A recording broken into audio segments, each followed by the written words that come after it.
Colega corretor de seguros, é muito bom estar com você aqui na TV Sincor. E hoje nós trouxemos, dentro da vocação que o Sincor tem, de sempre lhe prestar uma informação útil para o seu dia a dia, para o seu negócio, nós trouxemos um assunto muito pontual que é imposto de renda e contabilidade de corretor de seguros. E para isso nós trouxemos nada mais, nada menos que o nosso amigo Maurício De Luca, da Partwork, que é um grande especialista, parceiro nosso há muito tempo, e ele está aqui para nos ajudar com todas essas informações úteis e pontual. Então eu vou passar a perguntar a ele, Maurício, qual é o tipo de parceria que nós temos com o Sincor, o que a gente tem de serviços agregados ao corretor de seguros e uma breve consideração sua para início dessa nossa conversa. Perfeito, Edson, muito obrigado, bom dia a todos. A Partwork é uma empresa de contabilidade já há 25 anos no mercado, certificada ISO 9001, e nós preparamos aí um combo de serviços especializados aí para os corretores de seguro a preços muito acessíveis, para que o corretor de seguro tenha acesso ao serviço que nós já prestamos aqui para o Sincor há quase 10 anos e também ele possa ficar com segurança e tranquilidade nos aspectos fiscais, contábeis e trabalhistas. Então nós temos essa parceria que depois a gente vai colocar aqui no chat para que você tenha acesso e conheça um pouquinho mais e saber de todos os benefícios. A Partwork vem prestando para o Sincor São Paulo um serviço muito relevante e muito pontual que nos ajuda muito no dia a dia. E agora nós estamos na época de apresentação do imposto de renda, na verdade da declaração de imposto de renda da pessoa física e da jurídica também em alguns casos. Então, Maurício, por favor, quais são esses prazos? A pessoa física já é hora dela apresentar? Não é? A pessoa jurídica já apresentou? Não apresentou? Enfim. Bom, vamos lá, vamos começar por ordem cronológica, tá? No mês de março, as pessoas jurídicas que são tributadas no Simples Nacional, por exemplo, as corretoras de seguro que estão no anexo 1 do Simples Nacional, são obrigadas a entregar a declaração, foram obrigadas, perdão, a entregar a declaração até o dia 31 de março agora, até a última sexta-feira. A pessoa física começou no dia 15 de março e vai até o dia 31 de maio. Essa é uma das novidades aí da declaração de imposto de renda, que o contribuinte agora tem um prazo um pouquinho maior para entregar a declaração, iniciando dia 15 de março, terminando dia 31 de maio. E as corretoras de seguros e seguradoras que estão no lucro presumido ou no lucro real têm até 31 de julho para entregar a declaração pessoa jurídica. Perfeito. Quais são os cuidados que a pessoa física tem que ter para fornecer ao seu contador a documentação necessária, o que ele vai precisar de elementos para poder, junto à Receita Federal, declarar o imposto e não ter problema lá na frente com uma malha fina? Perfeito. Boa pergunta, Edson. Não adianta omitir nenhuma informação hoje da Receita Federal. Hoje nós vivemos um grande Big Brother fiscal, onde a Receita Federal já sabe muito da nossa vida, até porque os bancos já mandam as informações mensalmente para a Receita Federal, os cartões de crédito, as imobiliárias, os cartórios, os Detrans, né? Então, quando você compra uma casa ou um carro, a Receita já tem essa informação, então não adianta omitir ou muitas vezes lançar por um valor menor, né? Então tem que de fato entregar essa declaração com todas as informações, sem omissão de nenhum rendimento, de nenhuma informação, de nenhuma aquisição ou venda de bem, para que você não caia na malha fina. Ano passado foram 1.200.000 contribuintes que caíram na malha fina. Nossa. E aí precisa justificar, né, primeiramente aquilo que a Receita Federal está questionando, e se não houver justificativa, aí vai ter que pagar o imposto e a multa. E a multa não é uma multa barata, é uma multa cara que pode até chegar a 75% do valor do imposto. Multa nunca é barato, né? Multa é sempre um dinheiro que desnecessariamente sai do seu bolso. Teve alguma mudança no imposto de renda? Alguma Sim. coisa relevante, importante que precisa destacar? Houveram algumas mudanças na declaração de imposto de renda, e vou destacar as principais. A primeira é essa questão do prazo, que houve um prazo estendido aí, né, até 31 de maio, conforme eu já falei. Depois, tem, para quem tem a conta Gov, prata ou ouro, você pode trazer a declaração pré-preenchida da Receita Federal. Então, pelo programa, você consegue resgatar a declaração que está na Receita Federal, com alguns campos já pré-preenchidos, que vêm da própria Receita, em alguns casos até 70%, 80% da declaração pré-preenchida. E uma mudança bastante relevante é também a restituição do imposto de renda. Quem fizer a declaração pela pré-preenchida e indicar o PIX, né? Lógico, a chave tem que ser o CPF, não pode ser outro tipo de chave de PIX, até por uma questão de segurança, vai entrar num dos primeiros lotes para receber a restituição do imposto de renda, óbvio, desde que todas as informações estejam corretas, né? E uma das mudanças, que aí é uma mudança da legislação, é que somente é obrigado a entregar a declaração quem aplica na Bolsa de Valores e vendeu ações acima de R$40 mil ou que teve algum ganho que resultou em pagamento de imposto de qualquer valor, né? Antigamente, quem aplicasse R$100 na Bolsa de Valores e não era obrigado a fazer a declaração, passava-se a condição de obrigatoriedade por causa da aplicação na Bolsa de Valores. Hoje, quem não é obrigado a fazer a declaração, contudo, aplicou na Bolsa de Valores, mas não está nessa condição de que vendeu R$40 mil em ações ou pagou qualquer tipo de imposto, não é obrigado a fazer a declaração. Então, essa foi a mudança que houve na legislação do imposto de renda. Muito bom. Você falou sobre declaração pré-preenchida, e eu sei que você é desenvolvedor de um app para auxiliar os contadores, exatamente fazendo isso, né? Sim. Que agiliza. Fala um pouquinho sobre ele. Na verdade é uma ferramenta, essa ferramenta ela chama Conferir, onde o contador ele consegue fazer a gestão da declaração de imposto de renda dos seus clientes e fazer várias análises ali para que não haja nenhum erro na declaração do imposto de renda. A ideia é que o contador ele possa otimizar muito o seu trabalho e não passe nenhum erro para a Receita, né? Porque muitas vezes o contador tem muita declaração e aí na hora de fazer aquele pente fino ali, ele pode passar alguma informação errada. E o nosso sistema já faz isso e já traz algumas informações da Receita. Eu te fiz essa pergunta porque muitos prestadores de serviços de corretores estão nos assistindo agora. Outra coisa, os internautas podem fazer pergunta pelo chat, que elas são respondidas, a nossa equipe está pronta para responder, tá? Então vocês fiquem à vontade, coloquem as perguntas e o nosso pessoal, então vai chegar a resposta com o meu nome, com o nome do Maurício, mas é a nossa equipe que está prontamente respondendo. Você falou um pouco sobre lucro real e lucro presumido. Explica um pouquinho para o leigo o que significa isso, qual é o impacto que ele tem na declaração de imposto de renda. Bom, lucro real e presumido são duas formas de tributação das pessoas jurídicas, né?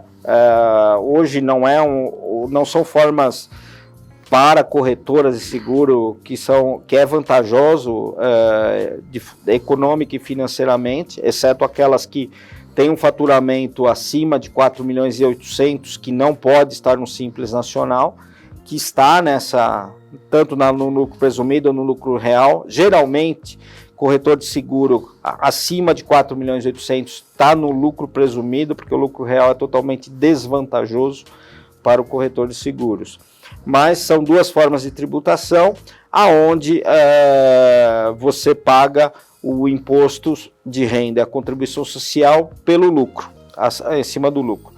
O lucro real é sobre o lucro apurado na contabilidade, onde você apurou o lucro, você vai pagar a alíquota do imposto de renda da contribuição social sobre o lucro.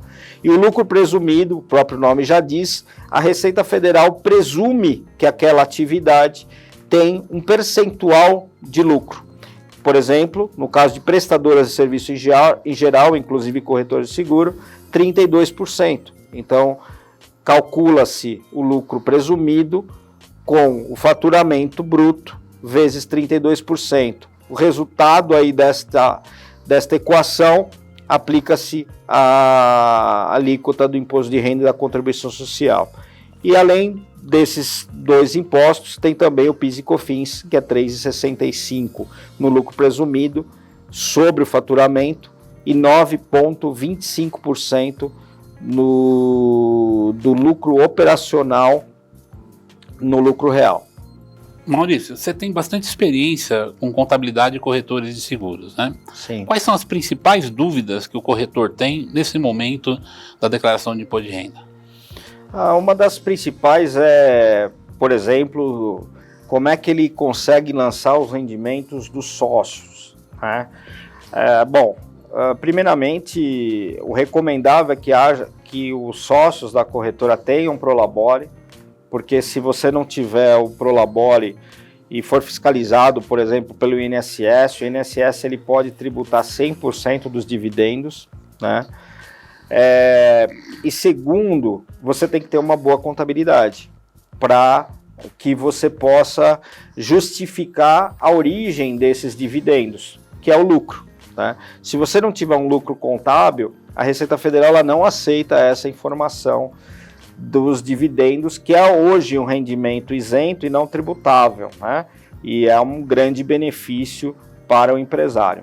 Então essa é uma das principais dúvidas. Além disso, quais são as despesas dedutíveis, né, da base de cálculo do imposto de renda? Então hoje não tem muito segredo, é dependentes, despesas com instrução, despesas médicas, enfim. Então são essas as principais aí despesas para abatimento do imposto de renda. Maurício falou uma coisa muito importante, todo corretor no começo, tal, já passei por isso também e depois tive que me ajustar, acaba misturando o seu caixa pessoal com o caixa da empresa.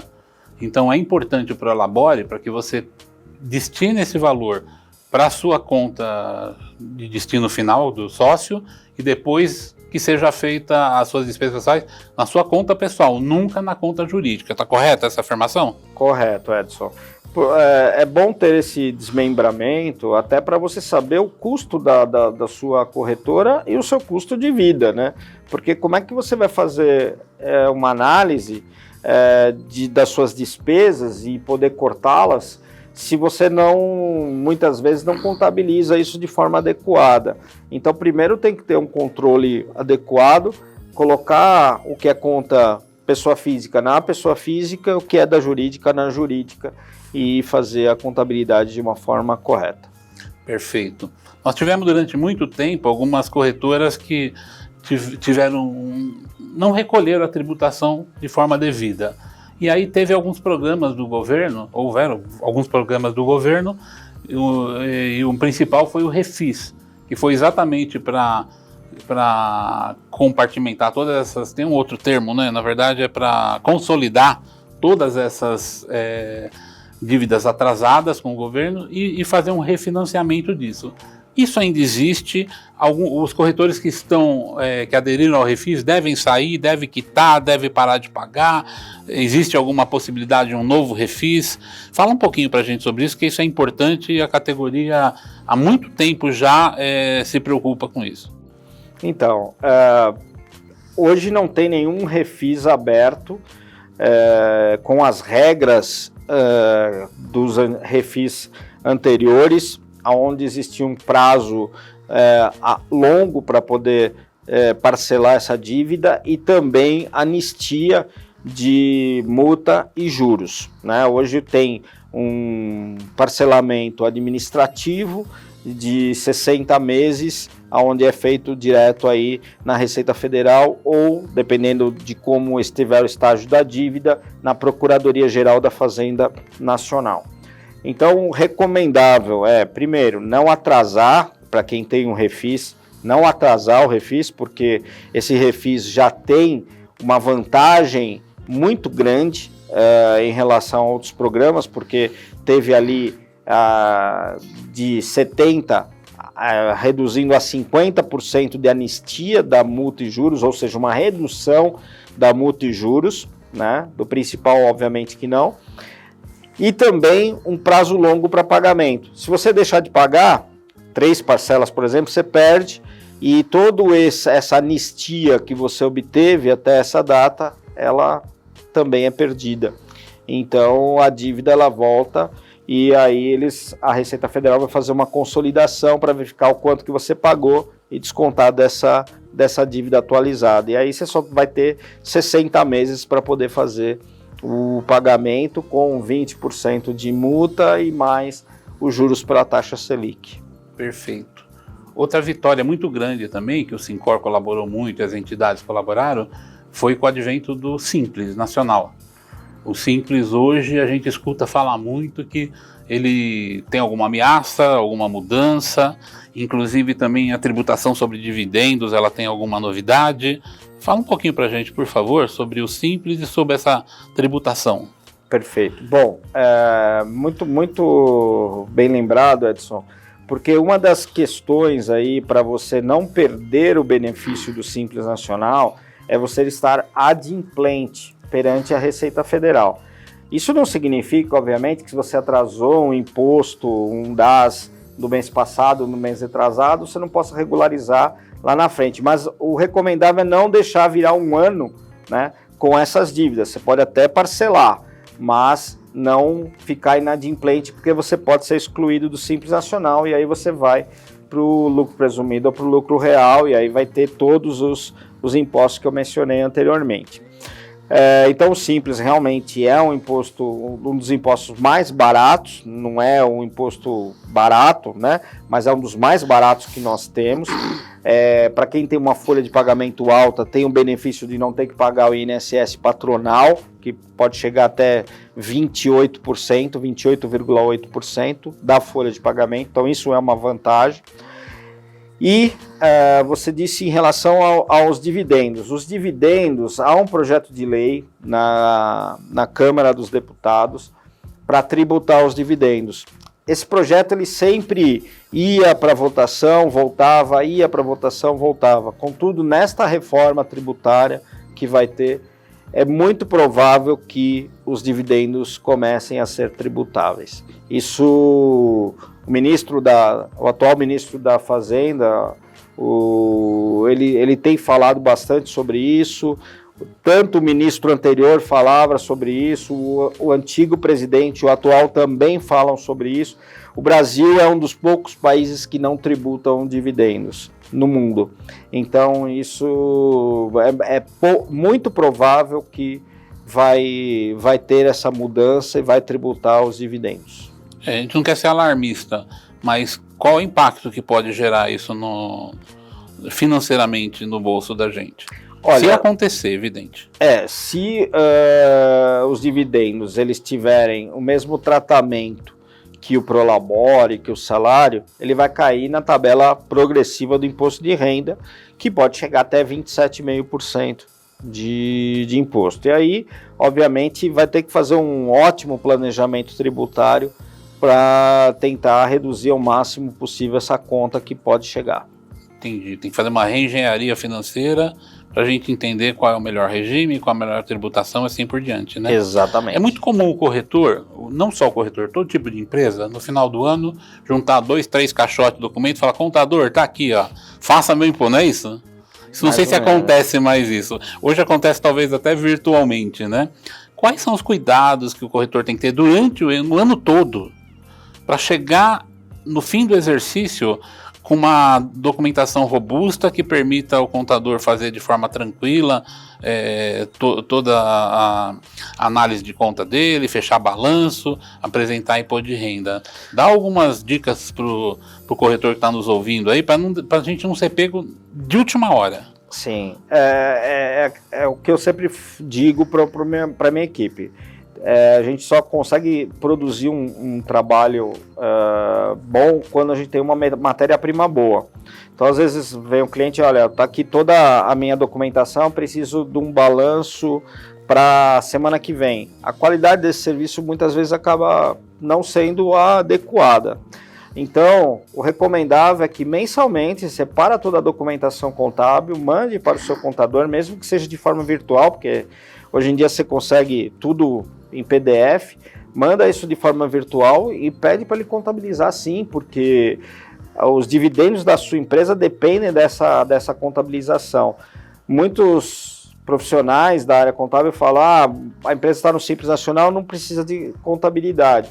Isso é um tabu que a lei fala totalmente o contrário.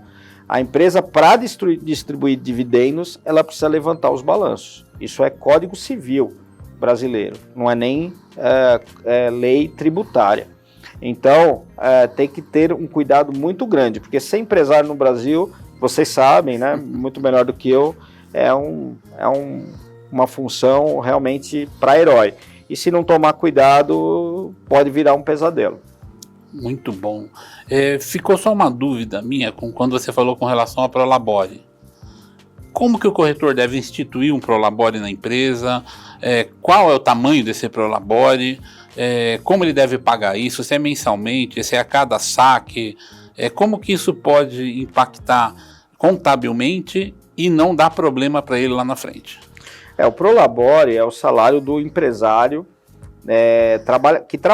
que administra, que vende, que faz toda a operação ali da corretora. Então, não é só, eu tiro dividendos, contabilizo como dividendos, não. O INSS tem o entendimento de que deve ser pago os tributos sobre o trabalho ali do empresário, que é denominado como laboro, como Prolabore.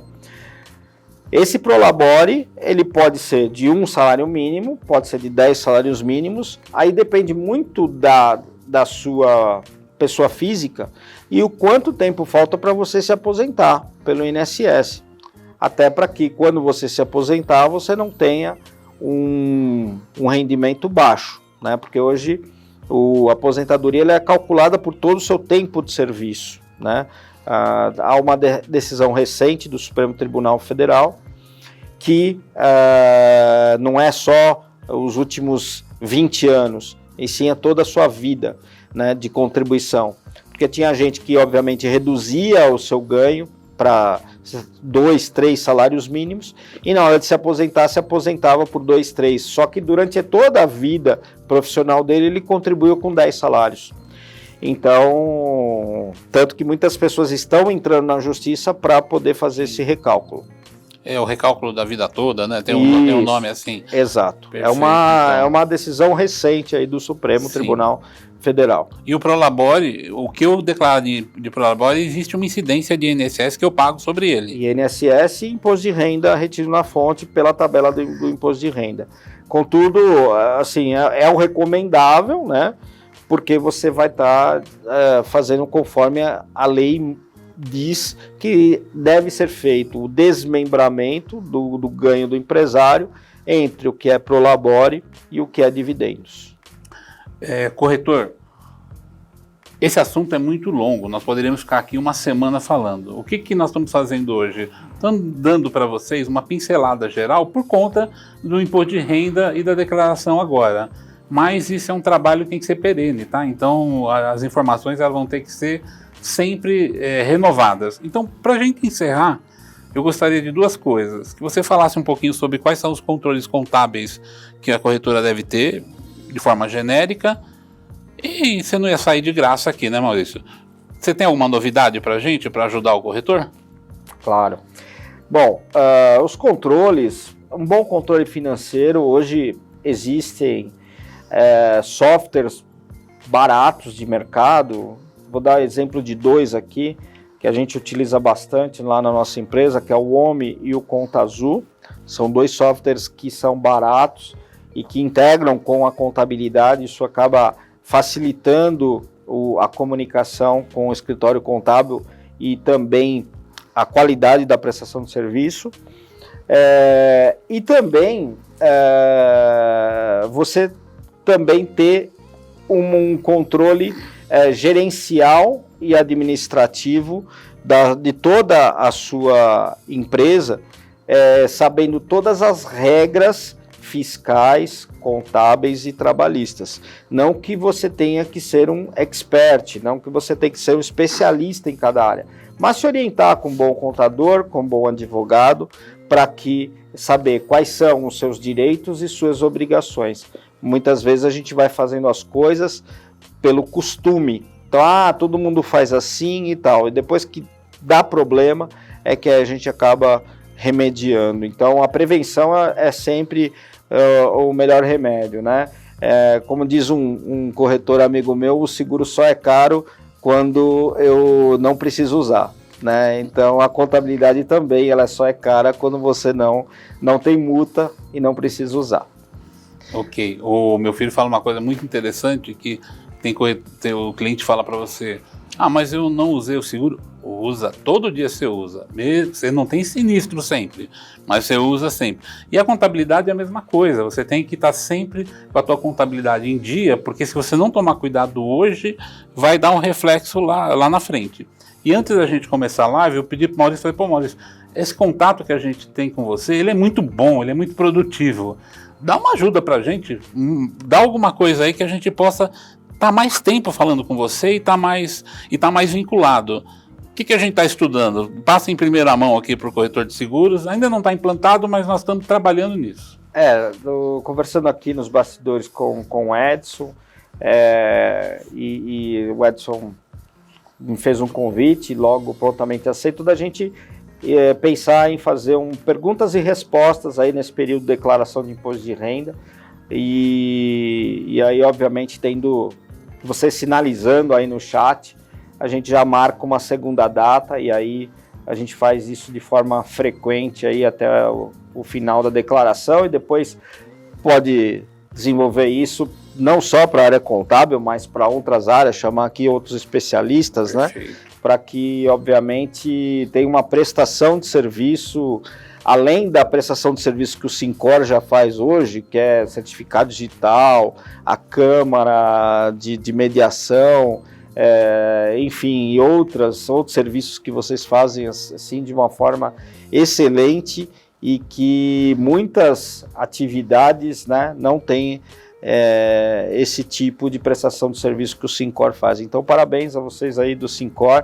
Para mim é uma honra muito grande ser parceiro de vocês e fornecedor de serviços também, tá? E assim, pessoal, quando o Edson falou que tem que cuidar da contabilidade, sim, e não só da pessoal como da empresarial, porque o melhor serviço público que existe no Brasil é o de arrecadação. Então, se você não está monitorando ele, pode ter certeza que o governo está te monitorando, tá? Então, toma cuidado.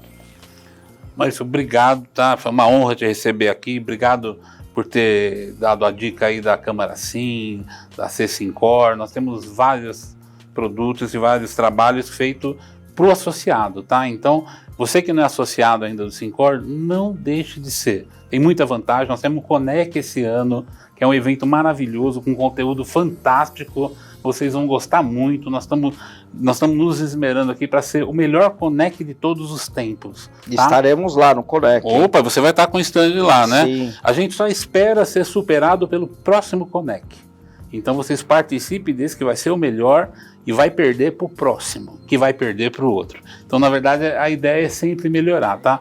E a presença do Maurício aqui é exatamente isso, melhorar a qualidade de informação.